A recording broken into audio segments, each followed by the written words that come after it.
আসসালামু আলাইকুম রহমতুল্লাহ। আমাদের হাতে রয়েছে ভিভো V50 লাইট। এই ফোনটি মিডল ইস্টের মার্কেটে 1099 রিয়ালের মধ্যে পাওয়া যাচ্ছে, বাংলাদেশের মধ্যে পাওয়া যাচ্ছে আপনার 29,000 টাকা। এই ফোনটিতে রয়েছে আপনার সনি সেন্সর রয়েছে এবং 6500 mAh এর ব্যাটারি রয়েছে। আজকে আমরা এই ফোনটি নিয়ে বিস্তারিত আলোচনা করব। আপনারা দেখছেন সিম্পল টেক, আপনাদের সাথে আছি আমি রাদওয়ান। তো দেরি না করে চলুন শুরু করা যাক। সর্বপ্রথম আমরা এই ফোনটার ওয়েট এবং ডিজাইন নিয়ে কথা বলি। ওয়েটটা রয়েছে আপনার 197 গ্রাম, মোটামুটি হালকায় রয়েছে এবং স্লিম রয়েছে। ডিজাইনটা আপনারা দেখতে পাচ্ছেন আগেরটার মতো খুবই সুন্দর ডিজাইন।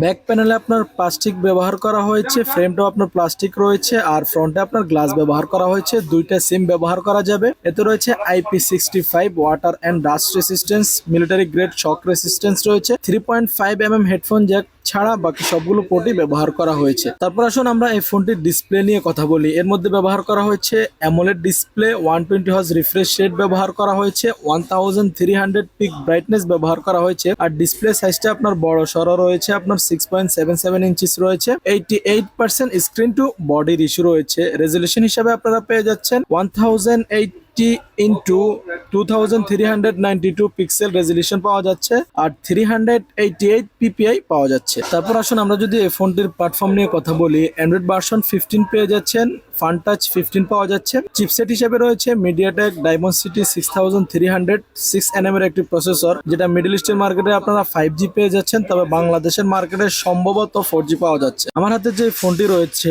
এটি হচ্ছে আপনার 12GB 256GB। এই ফোনটি মিডল ইস্টের মার্কেটে প্রাইস ধরা হয়েছে আপনার 1099 টাকা। আর এই ফোনটিতে আপনারা চাইলে কোনো প্রকার এক্সট্রা মেমোরি কার্ড ব্যবহার করতে পারবেন না। এই ফোনটির মেন ক্যামেরা ব্যবহার করা হয়েছে 50 মেগাপিক্সেলের ক্যামেরা, যার মধ্যে রয়েছে সনি সেন্সর IMX882। তারপর আপনারা পেয়ে যাচ্ছেন 8 মেগাপিক্সেলের আলট্রা ওয়াইড অ্যাঙ্গেল ক্যামেরা। তবে হ্যাঁ, ক্যামেরার মধ্যে যে সেন্সর গুলো ব্যবহার করা হয়েছে আমার মনে হচ্ছে খুবই ভালো, আপনারা ফটো টটো তুলতে পারবেন। এবং এর মধ্যে সুন্দর একটি ফ্ল্যাশ লাইটও ব্যবহার করা হয়েছে, যেটার মাধ্যমেও নাকি আরো ভালো ফটো তুলতে সাহায্য করে। তবে এই ফোনটির ফ্রন্ট ক্যামেরা আপনারা কত কে পর্যন্ত ভিডিও ধারণ করতে পারবেন তেমন কোনো কিছু আমি অনলাইনে দেখি নাই। এবং এর আপনার ফ্রন্ট ক্যামেরা ব্যবহার করা হয়েছে 32 মেগাপিক্সেলের ক্যামেরা, যার মধ্যে আপনারা পেয়ে যাচ্ছেন 1080p পিক্সেল ভিডিও ধারণ করতে পারবেন। তারপর আসুন আমরা যদি সাউন্ড কোয়ালিটি নিয়ে কথা বলি। ডুয়াল স্টুডিও স্পিকার ব্যবহার করা হয়েছে, হ্যাঁ সাউন্ড কোয়ালিটি আপনারা খুবই ভালো পেয়ে যাবেন। তারপর আসুন আমরা যদি এই ফোনটির কমিউনিকেশন নিয়ে কথা বলি। এর মধ্যে ওয়াইফাই ডুয়েল ব্যান্ড পাওয়া যাচ্ছে, ব্লুটুথ 5.4 পাওয়া যাচ্ছে,